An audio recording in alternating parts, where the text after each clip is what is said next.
Hello and welcome to Start Select, the show from GameSpot UK that's so goddamn cultured that we come out to the Tate Modern to film our links. Coming up on this week's show, we've got a hardware special featuring an Xbox 360 from Taiwan that's been gutted and put inside a PC case, and we're also the first gaming publication to get the new UK version of the Nintendo DSi for a look at it a month ahead of release. Coming up, we've also got the competition winners from last week's Broken Sword Director's Cut competition, as well as a brand new competition for you guys to enter, so check out that later in the show. And finally, we also met up with the developers of the new Need for Speed game to find out where they're taking the franchise in 2009. But first, let's head inside to the warmth and find out more about this Xbox 360. Oh hey, come check this out. Now, if you're anything like me and you've long been searching for a solution to get your Xbox 360 into work without your boss knowing so you can play some Halo 3 at lunchtime, then this is the answer. This is the XBO1 and it's from Taiwanese manufacturer Lion Lei. The DVD drive is the same DVD drive, but it's been dampened, so those annoying vibration and noises that make a lot of noise in the Xbox 360 are pretty much eradicated in this model. There's also a 120mm fan on the back, and because the components are all spread out inside, there's much more room for the air to circulate around inside.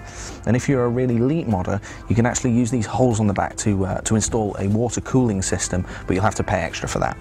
Other than that, the XBO1 is pretty much exactly the same as the standard Xbox 360 system. It's got the USB ports on the front, also slots for the memory cards, and on the back it's got all the same connectors as the Xbox 360 for video, power and USB. So how much is a quiet Xbox 360 in the shape of a PC going to cost you? Well, it's not cheap. It's £416 for the 120GB Elite model, £356 for the 60GB model, and £316 for the 20GB model. If you're feeling really brave though, you can buy the case on its own but for about £80 and do all the modding yourself. Alright, so if you're so backwards or penniless right now that you haven't been able to get a Nintendo DS for whatever reason, then this is Nintendo's latest attempt to try and prize money out of your pockets. It's called the DSi, it arrives in the UK on April the 3rd and it costs £150, and for that money you get a couple of, well, pretty half-assed new features and a couple of cameras. So let's check out a little bit more of the system, find out if it's worth it. Alright, let's start off with the new cameras, which are the most obvious of the new additions. Much has been made of the poor 640 by 480 VGA resolution for both the cameras, which is much lower than most modern mobile phones, for example, but in reality the cameras do hold up pretty well, at least on when you're looking at the photos back on the DS screen. The most fun aspect of the camera support is the new editing features, which allow you to add lovely hearts to your pictures, morph them on the fly, and even add a trippy kaleidoscope effect if you want. The same customization applies to the music software, which allows you to add your own voice and sound effects as well as distort your original voice over songs. The strangest thing though is that the DSi doesn't play MP3 files back at all, preferring instead the AAC format.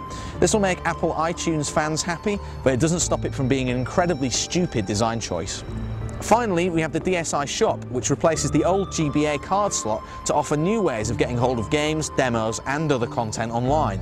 Unfortunately, at this stage, we were unable to test this functionality out on the UK DSi, as the store isn't online yet, but we expect it to be fairly popular, given its similarity to the Apple iTunes App Store.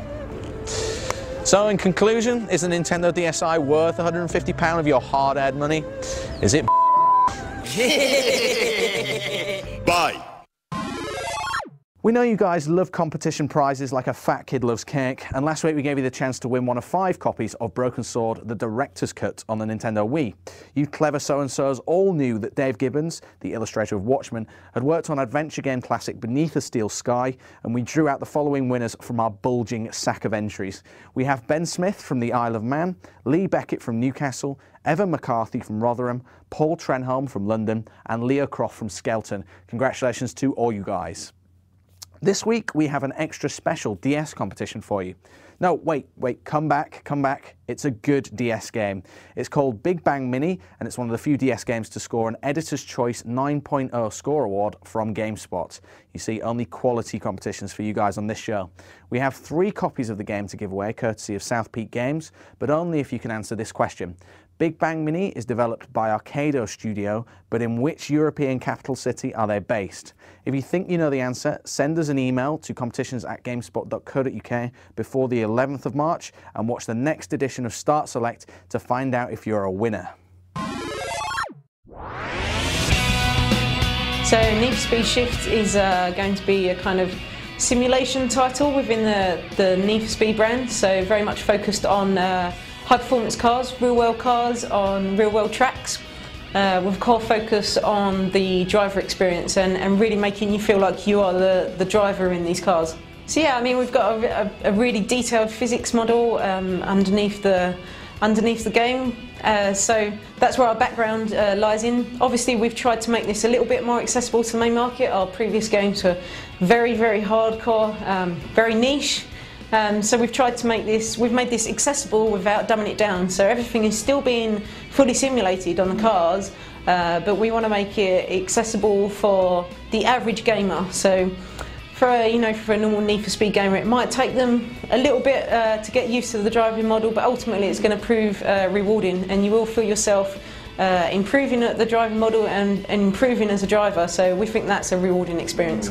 So yeah, I mean, it's very much still a simulation title, but yeah, we've had to make some more accessible features to make this more accessible for the mainstream. So yeah, the driving model is more accessible, and things like damage, so we've taken a conscious effort to not be able to completely total your car, but there's still going to be, direct physics consequences to your car, so handling and performance.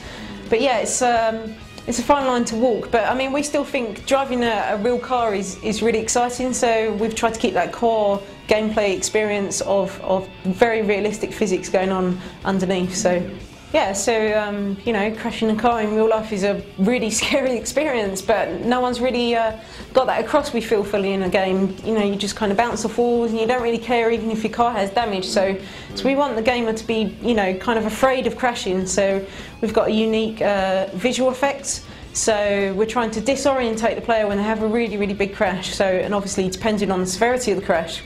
So a small scrape, not too much of a problem. A really big crash, we're trying to disorientate the player, same as you would in a really big crash in real life. So lots of camera shake and blur, and you might hear some audio effects. So you might wind your driver, hear them panting, you might hear a heartbeat.